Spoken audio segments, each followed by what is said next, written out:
What's going on? Welcome to Smarter Baseball, where we deep dive into everything going on throughout Major League Baseball. Just the other day, MLB The Show announced its cover athlete for MLB The Show 23, and it was none other than Miami Marlins' Jazz Chisholm. Now, collectively, it seemed like the internet kind of went, what the fuck? A lot of different names were thrown out. Guys like Julio Rodriguez, Albert Pujols, who went out on his final year, a lot of different people, and kind of everyone was like, why Jazz? So I kind of thought, well, why Jazz? Let's take a look at who Jazz Chisholm is as a player and maybe why this ended up getting him on the cover. Jazz Chisholm, entering his age 25 season this next year in 2023, born in the Bahamas, has pretty much been a second baseman so far throughout his career in the majors and pretty much in the minors. But it's been announced that he's gonna be transitioning to center field this next year just because the Marlins need a center fielder mainly. So we'll go ahead and get into that a little bit later when we talk his fielding and stuff. Jazz bats left, throws right, standing 5'11", 184 pounds. He's got over 2 years of service time, so he's still pre-arbitration eligible. He's going to be arbitration eligible next year in the 2024 season and is set for free agency in 2027. Now, Jazz was originally signed in July of 2015 as an international free agent with the Arizona Diamondbacks. And on July 31st in 2019, he was traded to Miami for starter Zach Gallen. So a couple noticeable names now there going back and forth. Jazz ended up making his debut on September 1st as a September call-up just over a year later in 2020. So now let's go ahead and take a look at what he did in the minor leagues before getting to this point where he debuted, and then we can eventually talk about his time in the major leagues. In the minors, 5 years, Jazz played 318 games, slashing 256, 328, 465. That's a 793 OPS, 51 doubles, 16 triples, 57 home runs, swiping 50 bases, caught 14 times. Overall, kind of showed not the greatest contact ability. There's a decent little split there between his average and on base, but there's a fairly noticeable gap between his average and his power. And let's go ahead and just start with that because there's not a whole lot of advanced numbers or anything really available for guys when they're in the minor leagues. So we have to kind of do some math, and you're now trusting my math with this. So let's go ahead and get into this. Primarily, what we can kind of tell here, at least looking at his batted ball stuff, Jazz was pretty much a fly ball hitter. That worked out pretty well for him because he converted 17.4% of those into home runs when he hit fly balls, and that's about double the MLB average in 2022. 209 ISO, also about 50 points higher.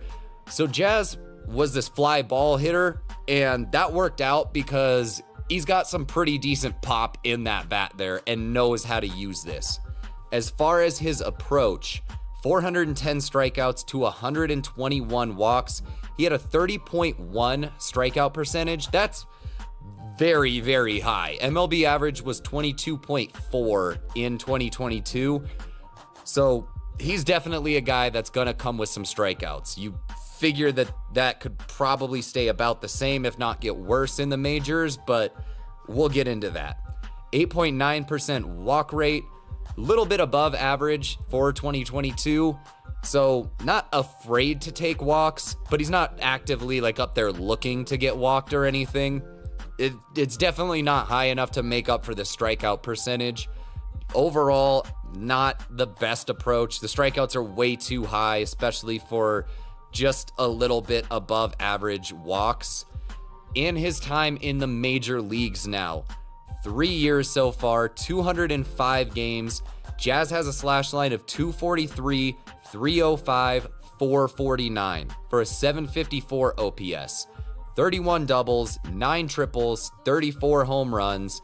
He's got a 104 OPS plus, 106 WRC plus, 4.9 B WAR, 4.3 F WAR. So offensively been a little bit better than average. Again, just kind of looking at the slash line there, you can tell it's mostly from this power. The contact is not quite there. That kind of hurts his on base then, even though there's not a terrible gap between the two of them, but it's mainly the power there. That slugging percentage, fairly high. And as we get into this with his power, just kind of across the board, all of the more advanced numbers here, ISO, barrel percentage, and then even exit velo, hard hit percent, everything across the board power-wise is pretty damn good.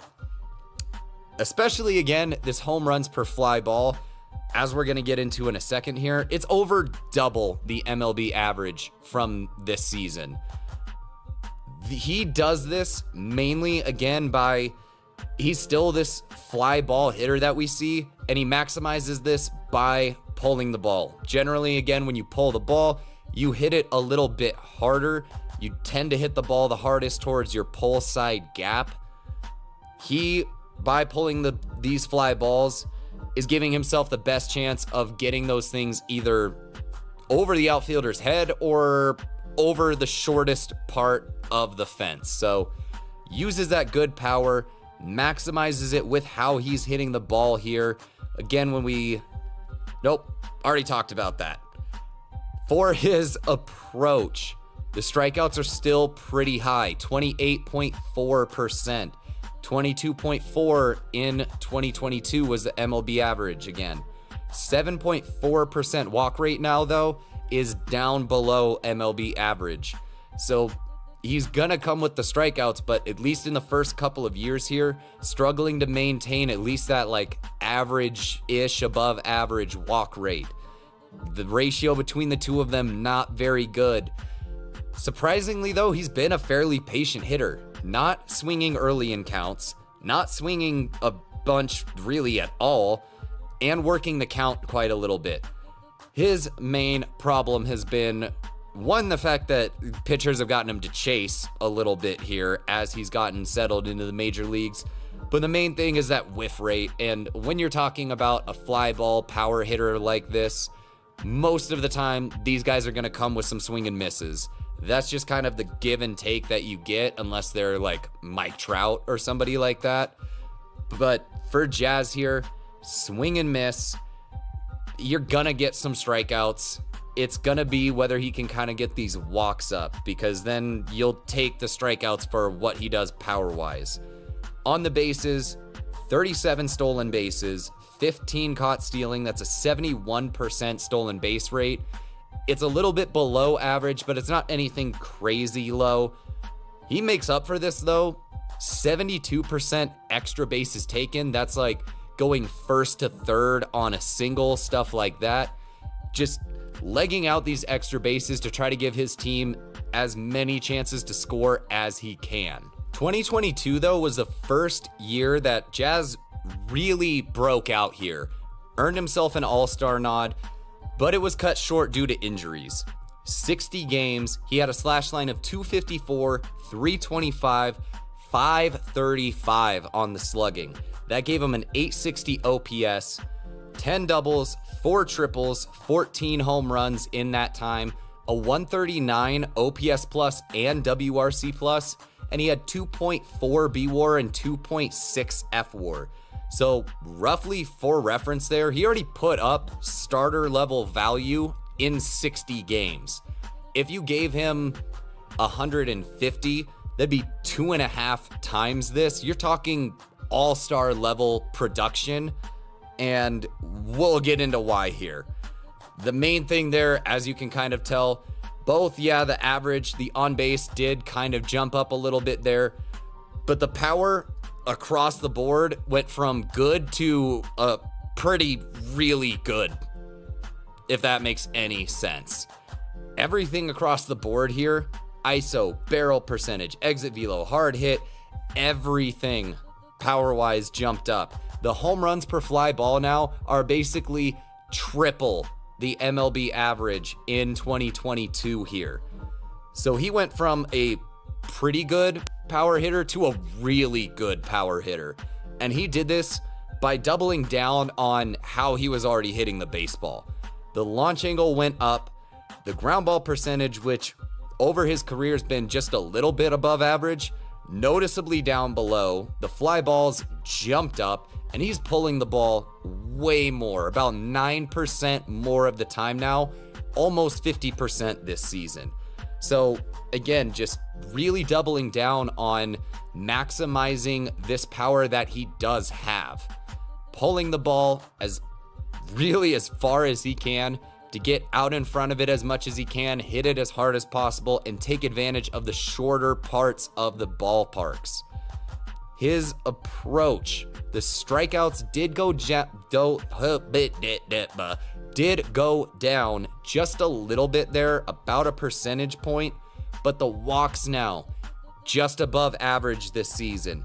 Still not a great ratio between the two of them, but like I said, as long as he's giving you at least like average to above average with the walks, you're gonna take the trade-off of him striking out a little bit for what he does power-wise. Now this year, he managed to take the chase rate down below average. That really was kind of the big difference here. He actually started swinging a little bit earlier, a little bit more often, and I mean, he's still got that, swing and miss tendency. It was above his career average this year, but now that he's not chasing, he's at least swinging at better pitches that he should be hitting, and clearly that's letting him get an even better result on the balls that he is hitting. Again, on the base paths, 12 stolen bases, 5 caught stealing, same 71% stolen base rate, 75% extra bases taken this year. Again, is he a crazy base stealer? Not really. Obviously, that's going to get boosted this year with the new bases and all of that. But what he really does is he's willing to go after and try to get that extra base and use the speed that he has. Now we can start talking about his fielding and what's going to kind of end up happening here as he transitions from second base over towards center field. Looking at Fangraphs advanced fielding numbers, there were 31 second basemen that played 450 innings or more last season. Jazz's defensive runs saved to 2 was tied for 13th. His UZR per 150 though was negative 6.1, and that was 27th in the league. But the rest of these all kind of bounced back there. Outs above average of 3 was tied for 14th, runs above average of 2 was tied for 13th, and overall Fangraphs had his defense at 2.4, which was 17th in the league. So really, he was kind of just this like middle ground defensive second baseman. Not anything crazy, but not really hurting you there. Now, when we look at Baseball Savant and the percentile ratings to kind of get a look at how he compares against the rest of the league, since he didn't play the full season, we don't have his full grasp of all of his percentile ratings. The ones that we do have, though, his max exit velocity was 57th percentile, so a little bit above average. But again, I mean, we're talking about a guy that's a $184. He's not Stanton or Judge or any of these guys that are absolutely just smacking balls around, but he does have a little bit of power in there. He just knows how to maximize it for himself, the way that he hits the ball with these pulled fly balls like this. Sprint speed was in the 94th percentile. That, as he transitions from second to center field, that's going to be key for him. He's going to cover a ton of ground out there, and as we're going to kind of get to here, that's going to be his main tool that he's going to have defensively. Baseball Savant had his outs above average in the 82nd percentile, so according to both, Baseball Savant and Fangraphs, he's anywhere kind of in the middle of this like really good to kind of an average-ish defender. But we're talking about second base, and now he's going to be playing the outfield, and those are two completely different worlds. What's going to kind of hurt him when he moves out there is his arm rating was in the 23rd percentile. Now, Maybe it's a little bit stronger than this just because he didn't have enough time to really kind of show it off or anything when he did play in 2022. But I can't imagine that it's going to go from like bottom-ish of the league up to like, oh no, wait, this dude actually has a cannon. Like, this is probably going to hurt him more in the outfield. So he's going to have to really rely on getting to a lot of these fly balls that not a lot of other people can do. Now, he has the sprint speed for it. It's whether he's going to be able to read these balls, take the right routes to them, and get a really good jump on them. He's going to have to kind of be these, like, think of a guy like Ben Revere that just covered an insane amount of ground out in center field and was just getting to balls that like 95% of outfielders would never even dream of. But he's not going to be throwing hardly anybody out when he moves out to the outfield there. So this is Jazz Chisholm, your MLB The Show 23 cover athlete in a nutshell. What do you guys think about him as a player? Who do you think maybe should have been on the cover instead? Any thoughts about any of this? Go ahead, comment it down below. Like the video, subscribe to the page, turn on notifications, however you want to support. I appreciate any of it. Thank you guys so much for getting us over 1,000 subscribers so far. It's absolutely wild to think about how crazy this has already grown, and I'm so looking forward to this season with you guys, how much more we're going to grow together. Hope you have an awesome day. We're finally in a month now where we have baseball. We're so close. Have an awesome day. I'll see you next time.